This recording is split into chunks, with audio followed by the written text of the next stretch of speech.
A summer afternoon. Children laughing. Sprays of water glittering like liquid fireworks in the sun. In their hands, neon-colored plastic blasters. The Super Soaker. For decades, it has been more than a toy. It has been a symbol of childhood itself. A billion-dollar empire of fun. A household name. But now, cut. The scene shifts. No children, no laughter. A NASA control room. Fluorescent lights hum. Engineers bend over monitors. Spacecraft models loom in silence. This is not play. This is survival. This is the edge of human discovery. And in the middle of this world stands one man, Lonnie Johnson, a black engineer, a scientist, a dreamer. What if I told you that the same man who gave the world one of its most iconic toys also helped put spacecraft into the heavens? That the laughter of children in backyards across America was born from the same mind that powered NASA's boldest missions?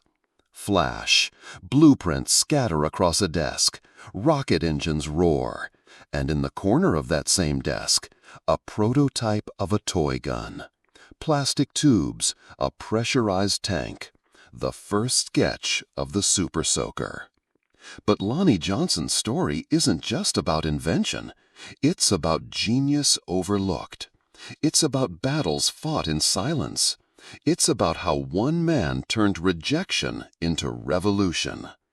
Because the real question isn't just how he created the Super Soaker. It's why the world nearly never knew his name. And that is where our story begins. America in the 1960s. The civil rights marches filled the streets. Signs screamed whites only. Segregation was crumbling by law, but by spirit, by opportunity, by power, it still held tight. And in that world, science was not equal ground. The laboratories, the universities, the research halls of NASA and the Air Force, they were worlds built by white men for white men. Black scientists were rare. Black engineers rarer still. The doors were not locked by chains. They were locked by doubt, by whispers, by an unspoken rule that brilliance had a color, and it did not look like Lonnie Johnson. Think about it. In those days, even toys, the simplest inventions of joy, rarely bore the names of black creators.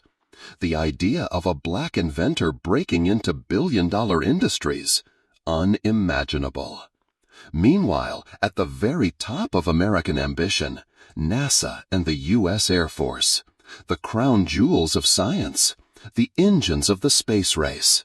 But they were fortresses, dominated by white engineers, protected by gatekeepers who believed they already knew what genius looked like. And beneath that polished surface, another truth pulsed. Racism wasn't just personal, it was systemic. It lived in hiring committees, in grant approvals, in promotions that never came. It lived in the quiet dismissal of black brilliance as luck, or worse, impossible. For a black boy growing up in Alabama, a place where even walking into the wrong diner could end in violence, the thought of one day designing spacecraft engines was absurd. The thought of one day inventing a billion-dollar toy empire, unthinkable. The system was built to keep him small, to remind him of his place. But here is where the story shifts. Lonnie Johnson did not wait for permission to dream. He built rockets from scrap, robots from metal parts no one wanted. He saw possibility where others saw limits. And though the world told him he did not belong, he refused to believe it. Because the truth was simple. He did not need the world's permission. He only needed a chance. And soon, that chance would come. Mobile, Alabama, the 1960s. Segregation still thick in the air. Signs remind him where he can sit, where he can eat, where he does not belong. But inside one small house, another world is being built. In the kitchen, sparks fly, pipes rattle, a blast of smoke fills the air. His mother shouts in shock. Lonnie Johnson has nearly blown the room apart. Not with anger, not with rebellion, but with science. Because even as a boy, he saw the world differently. While others played outside, Lonnie was inventing, tinkering, testing. He built homemade rockets. He wired circuits from scrap. He took broken things and made them live again. The neighbors gave him a name, the Professor, because no toy was enough for him, no book deep enough. His imagination refused to be contained. And yet, outside that house, the world worked to contain him.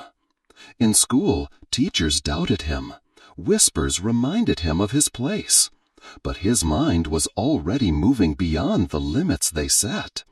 By high school, he built something extraordinary. A robot crafted from scrap metal, wires, and genius. It wasn't just a project. It was a declaration. I belong here. I can build what others say is impossible. At the science fair, his machine stunned the crowd. It walked. It moved. It proved what a young black boy from Alabama could do when given the smallest chance. But when it came time to take that robot to the state fair, the doors were shut. Not because the robot failed, but because Lonnie Johnson was black. His brilliance was undeniable, and still he was denied. Imagine how that must have felt, to create something remarkable, only to be told you could not step inside the room, to know that even genius could be turned away at the door of segregation. Most boys might have given up.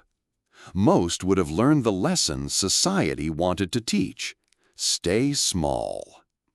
But Lonnie Johnson didn't shrink. He grew. Every insult, every barrier, every slammed door, he turned into fuel. Because deep inside, he already knew his mind could not be caged. And the question became not whether he would succeed, but how far his genius would carry him. So how did a boy, discouraged at every turn, end up designing engines for NASA's most ambitious missions? The U.S. Air Force. A young engineer steps onto the base, his mind sharper than the tools in his hand. Lonnie Johnson. The boy once called the Professor is now a man trusted with America's most advanced machines.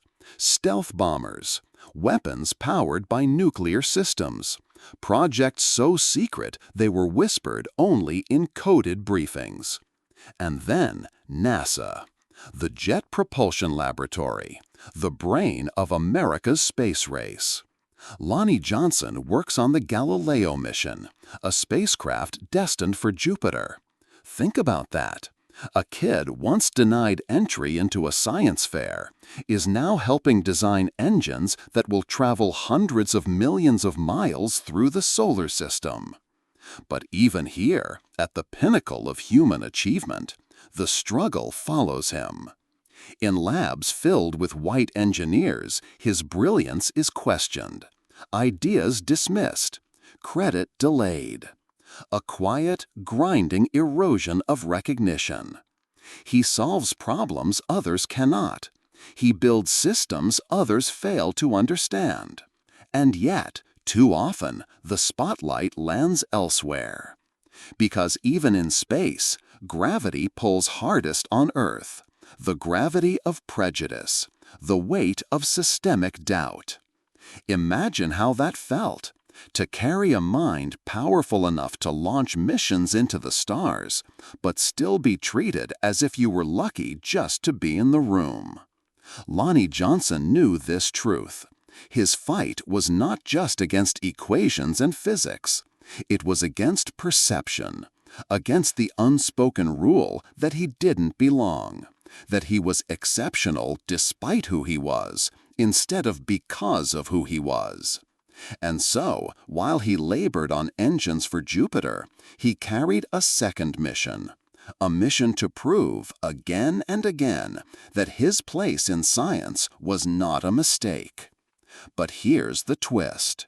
It wasn't in the laboratories of NASA where his most famous breakthrough was born. It wasn't in the halls of the Air Force or on the launch pads of America's rockets. It happened somewhere far more ordinary, somewhere far more human. In the quiet of his own home workshop, where one late-night experiment went wrong and accidentally changed his life. Because it was there, not in space, that Lonnie Johnson discovered the idea for the Super Soaker. Late at night, a small bathroom in a quiet home, not a laboratory, not a NASA control room, just white tiles, a sink, pipes, and a man who cannot stop tinkering. Lonnie Johnson, the same engineer who worked on spacecraft engines for Jupiter, is now experimenting in his own house. He's building a prototype for a new kind of heat pump, a device powered by water, something no one else dared to imagine. He adjusts the tubing, pressure builds, and then, boom! A jet of water blasts across the bathroom. Not a trickle, not a leak. A powerful stream hissing through the air, slamming into the far wall. Controlled, precise, exhilarating. Lonnie freezes. For a moment, he just stares at it. The water arcs like a rocket in miniature. And in that instant, he doesn't just see a failed heat pump. He sees potential. A question fills his mind. What if water itself could be power? Not just for science, but for play. What if the raw force of pressurized water could be turned into joy? That accident became the spark, the beginning of something that would soon be called the Super Soaker.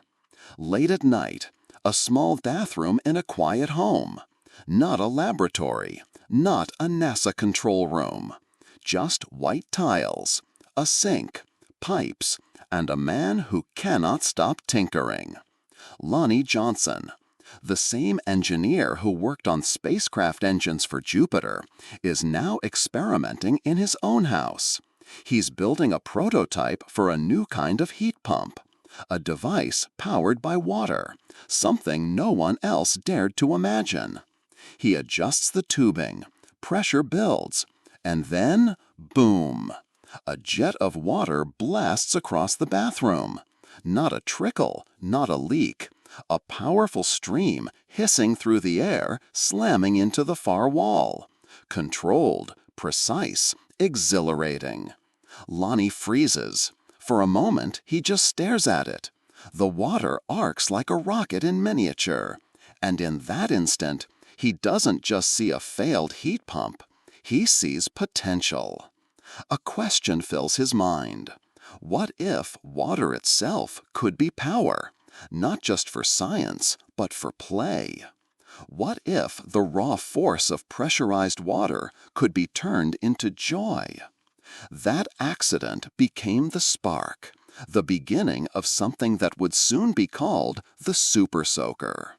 But invention is never just inspiration. It's sketches, it's prototypes, it's endless tinkering in workshops while the world looks away.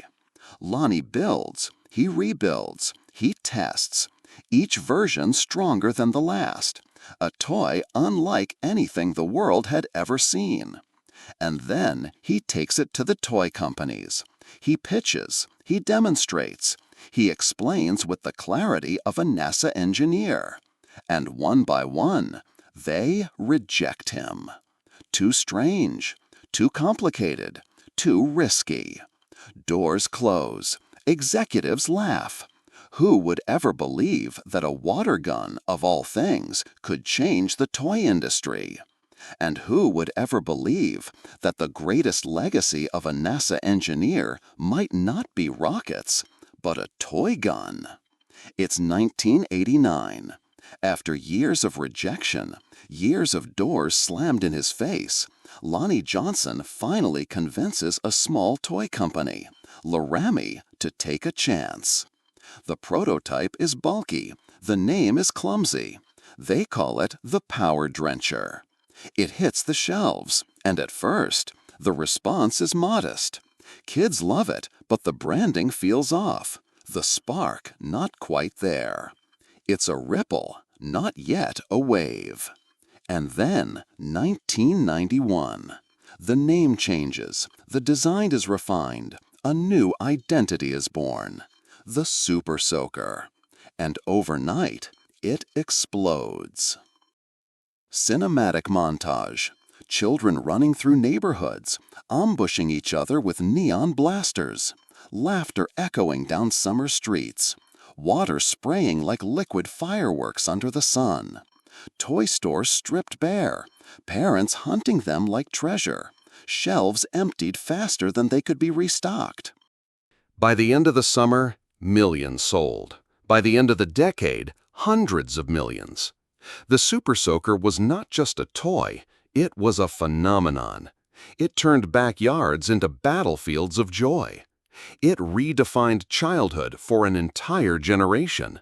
And at the center of it all, a man who had once nearly blown up his mother's kitchen.